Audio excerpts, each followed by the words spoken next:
President Xi's visit comes at a very difficult time for U.S.-China relations. Washington has accused China of very damaging cyber attacks. The Chinese government has devalued its currency, which is going to make the trade deficit with the U.S. even worse. And China has accelerated its military buildup in the South China Sea over the objections of the United States and its allies. Behind all of these policies is China's president, Xi Jinping.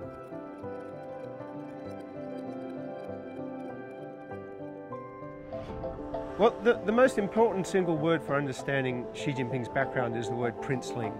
And that's the word that's used in China to describe the children, the sons and daughters of the revolutionary leaders who came to power with Mao Zedong. And it's their job to ensure that the party doesn't fall from power. As Mao said, power grows from the barrel of a gun.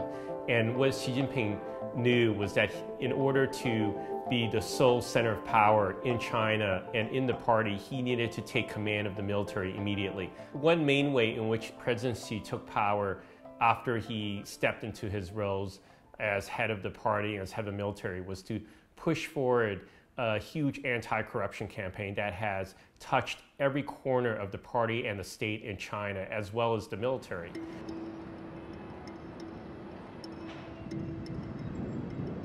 I've talked to a lot of ordinary people about him, and by and large there's a lot of admiration.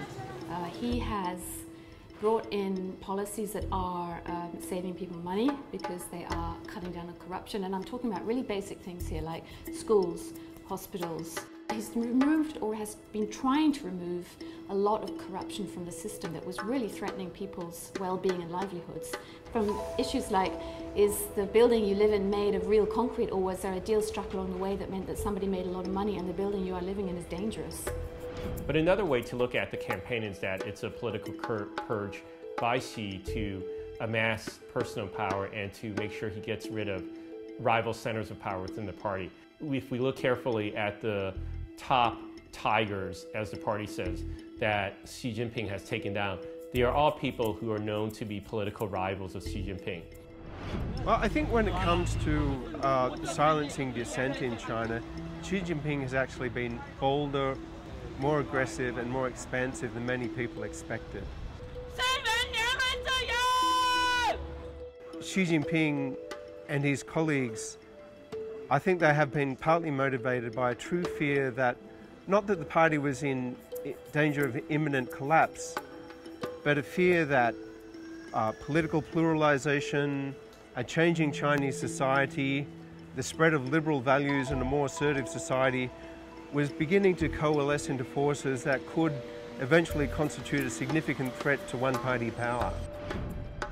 China's relation to the United States are much more brittle, much more scratchy, much more defiant on the Chinese part than they've been in a long time. And that's because China is richer, got a stronger military, and is striving to be the leader on the world stage. Even Henry Kissinger said last week that we're at a point where either the two powers can move towards some kind of cooperation, or maybe we're at a place like before World War I, where no one wanted war, but no one knew how to stop it.